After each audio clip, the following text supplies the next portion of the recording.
I mistakenly stepped into a crowd room in Beijing or Shanghai. Kudos to all our friends who flew miles to join us and accompany us in this investment journey today.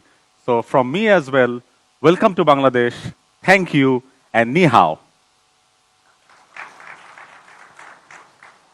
I wanted to start today with a story of two common men who did very uncommon things, Mr. Leo and Mr. Felix. 30 years ago, Mr. Leo, on the right, took a flight from China to Gazipur. 16 years back, Mr. Felix took the same flight to Nilphamari. Those two individuals came to Bangladesh, started doing business, found opportunities, weathered storms, challenges, and persevered. And today, both of them combined are employing 50,000 people in Gazipur and Nilphamari, exporting more than $500 million out of Bangladesh. But their true success and legacy actually lies beyond these numbers. They infused hope, belief, and transformed the livelihoods of the people in Gazipur and Nilphamari. These two gentlemen gave their absolute best to Bangladesh, just the same way that Bangladesh gave to them.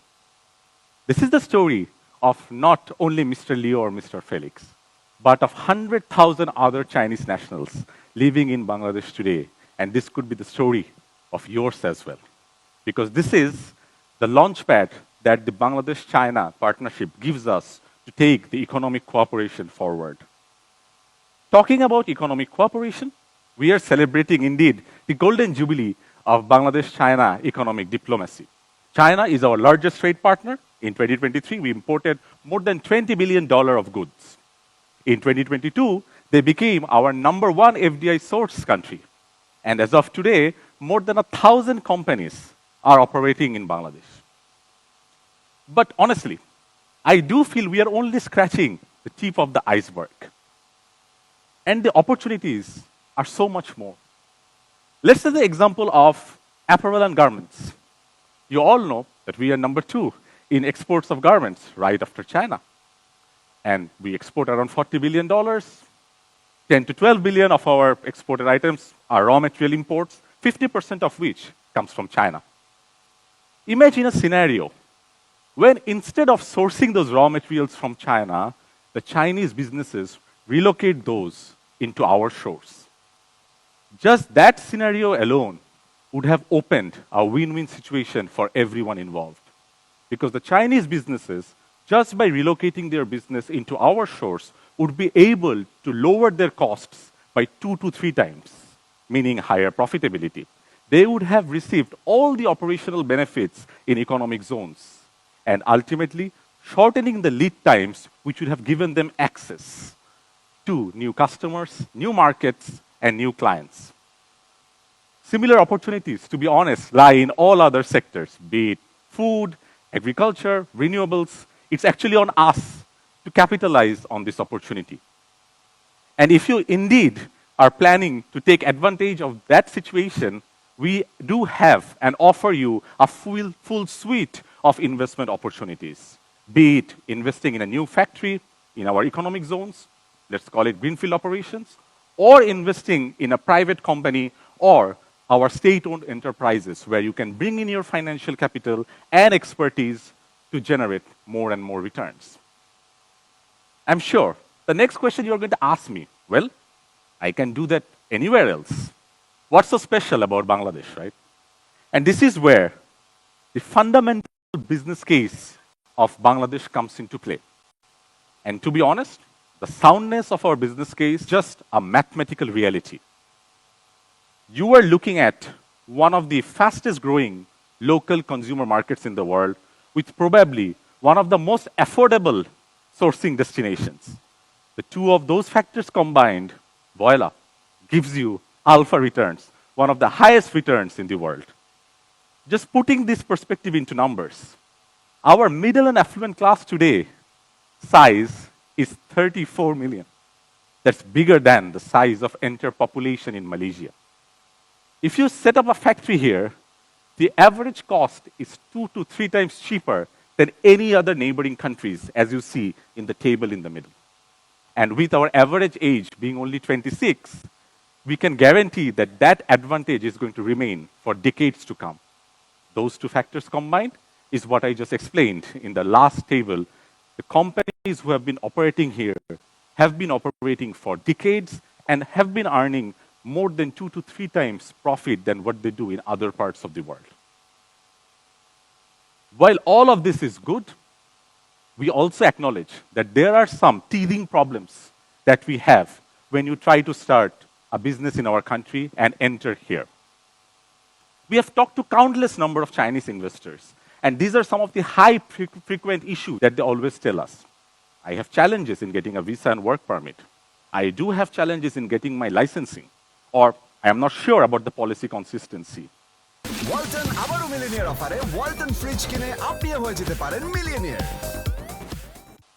What we have done is we have taken note of all these comments and common challenges that our Chinese businesses do tell us and have given a very structured, time-bound set of reforms that we want to do to set the course correct and to give the right direction of travel. As you can see, our set of reforms can be classified into 2 different categories.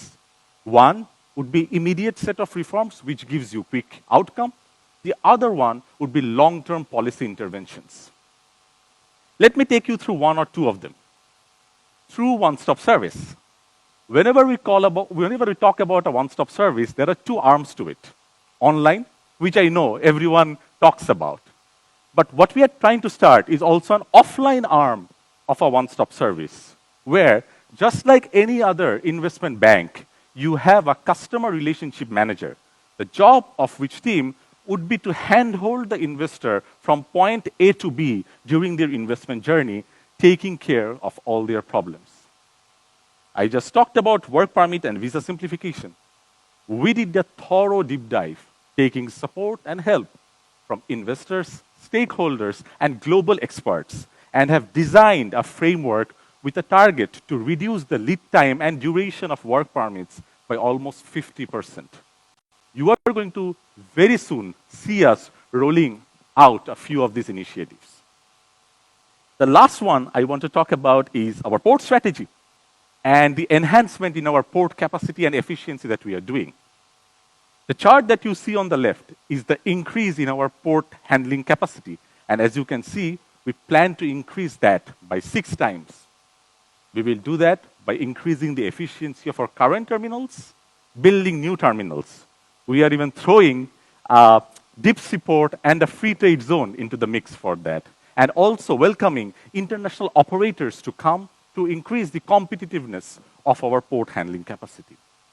While this national port strategy is ongoing, as you see on the right, we have also simplified the customs processes with the help of our friends from NBR by launching the Green Channel.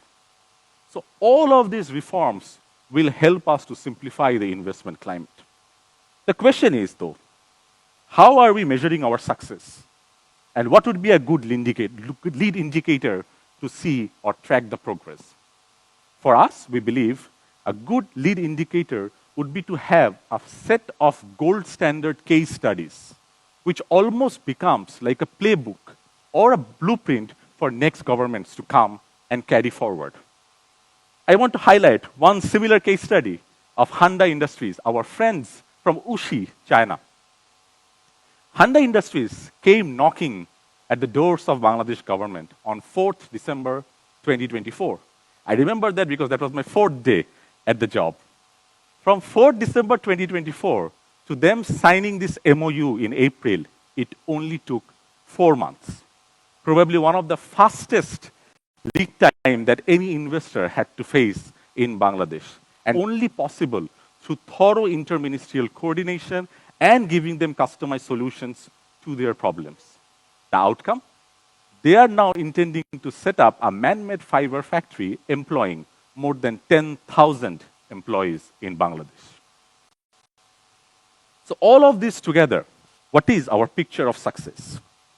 We believe once we are able to revive this investment landscape, And using our natural strengths, we will be able to position Bangladesh as a global factory, a place where you bring your raw materials, make your product, and sell them back. Bangladesh, as you can see, is located at the heart of Asia, giving access to 2.5 billion people and connecting north to south, east to west, and south to southeast. But to be honest, you should invest in this market not only for financial returns, but something bigger. Because just like Mr. Leo and Mr. Felix, this is an investment behind a transformation journey. You invest in a population which has more than 50% of its workforce below the age of 30. You improve their skills, you change their livelihoods. So the time to invest in that transformation journey for all of you is now. Look, I wanted to finish my presentation with one last slide. For the last 10, 12 minutes, I gave you all the financial and economic reasons on why you should invest in Bangladesh. But truth be told,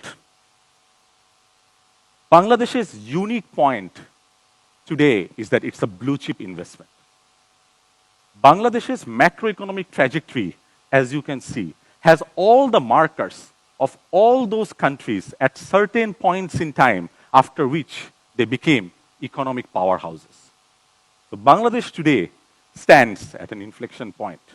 It stands at crossroads from becoming good to great. It's a blue chip investment, similar to the one which you and your forefathers took part in China 25 years back. Once more, such a generational blue chip investment opportunity is unfolding right here, right in front of your eyes. I urge all of you to take advantage of it. I urge all of you to invest in this magic that we call Bangladesh.